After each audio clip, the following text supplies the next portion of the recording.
Hi, in part 3 we are going to see the virtual images caused by refraction. If the mediums have significantly different temperatures, overlapping layers of air in the atmosphere, they are responsible for producing what are often called the mirages.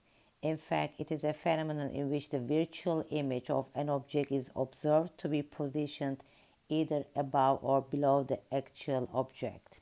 For example, think of that you're in a desert. In desert, the surface nearer to the air nearer to surface is warm, and the upper air is cool. So the index of refraction of cool air is more than the index of refraction of the warm air. So the light is think of like this: the light is coming from a more dense medium to less dense medium, so some of them can be come with an angle of bigger than the critical angle and reflected back. So if this ray is reflected back, then as an observer I am going to see the object as if it is coming from here. So this is not a virtual image. In fact, this is the same as you observe on your summer holidays. You may observe on a hot day, a wet, the image of sky on the road. This is what is because the total internal reflection, the light rays coming from sky is reflected back, makes the total internal reflection, and as an observer this ray is coming to you, so you see as if the sky is here. In this, the reverse of it is observed, and upside image above the object, because the air nearer to the surface of water is cool and the air upside is warm. So we know that the cool air is more dense than the warm air. So the light here is coming. Some of them makes with an angle of incidence more than the critical angle, so reflected back. So this ray is coming to you, so you see as if it is coming from here. So you see that there's an inverted image of the object at the air. We also use this in fiber optics. The field of fiber optics depends upon the total internal refraction of light rays traveling through them. Now there are two surfaces here.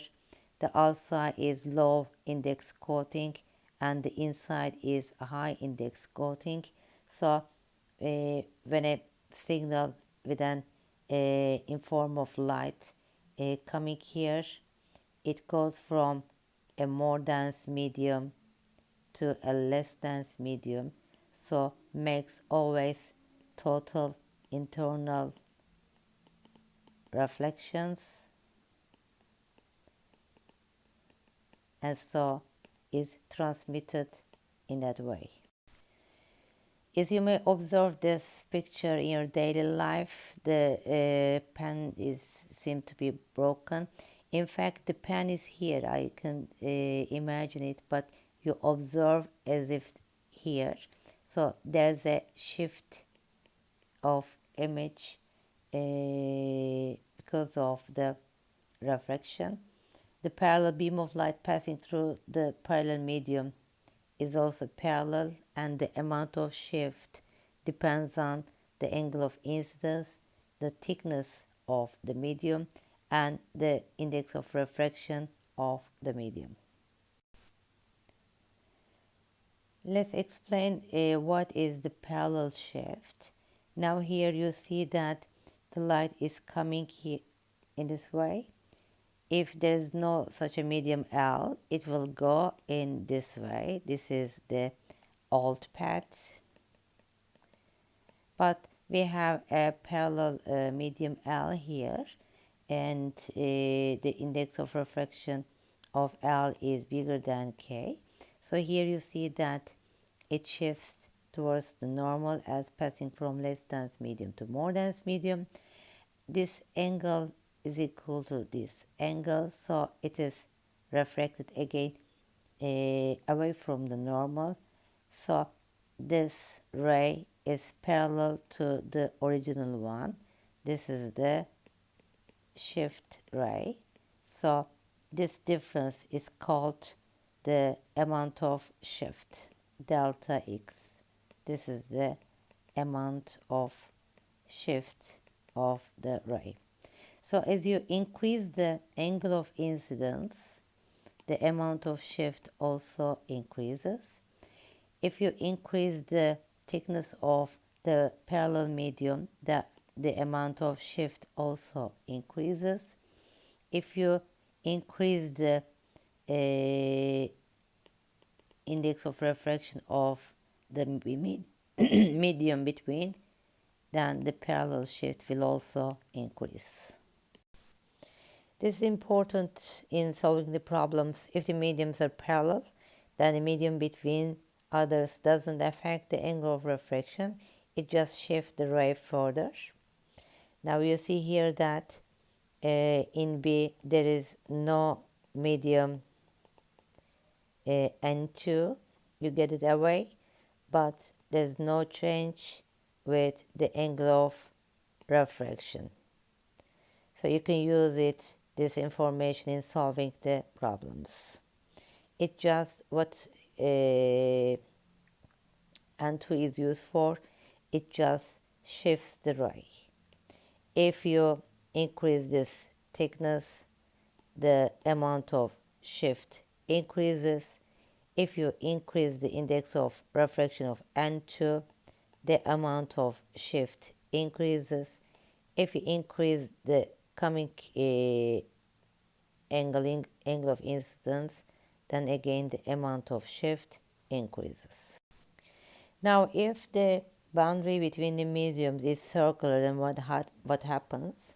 Now you know from the spherical mirrors that the ray passing through the center acts as normal. So you see that these rays passing through the normal is not refracted. So there is no refraction here. Now in B, a light ray coming here, you draw a line passing from the center. So it is coming from less dense medium to more dense medium. So it shifts towards the normal. Coming here, again draw a normal line. Now it comes from a more dense medium to less dense medium. So refract away from the normal and refract it like this. When you look through the objects from a different index of refraction of mediums, you don't see the actual depths.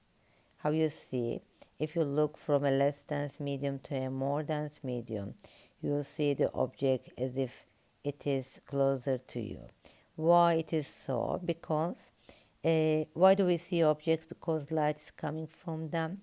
Now this light is coming from the object. We draw a normal. It is coming from a more dense medium to less dense medium, so it is, you see, refracted away from the normal. So this ray is coming to your eyes, so you think that the object is at the extension of this ray, so it will be here. So if you look, if the observer is in a less dense medium, then objects are observed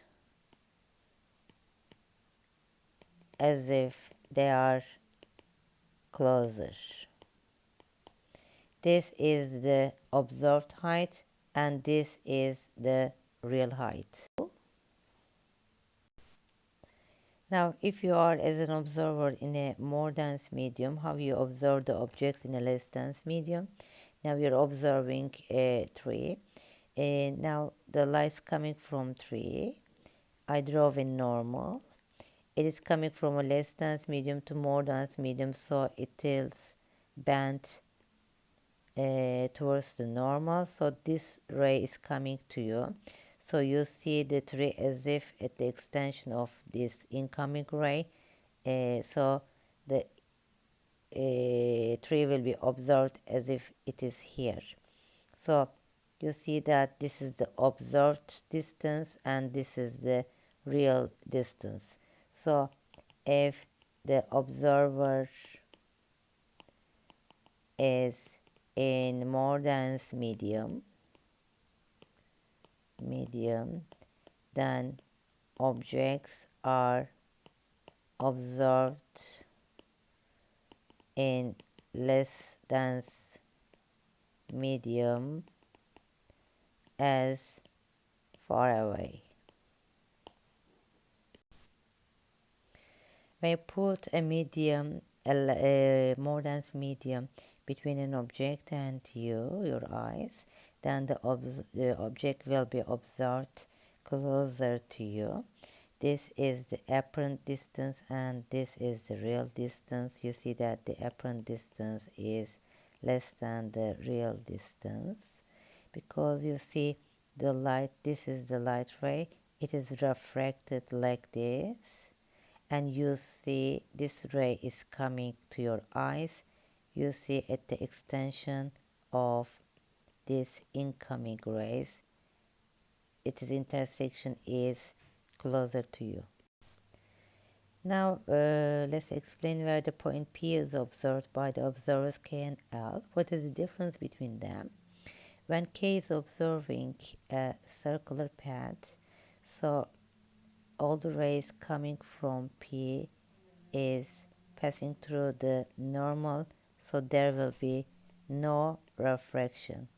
As there is no refraction, then K will observe the P at its original position. So for K, the apparent distance is equal to the real distance.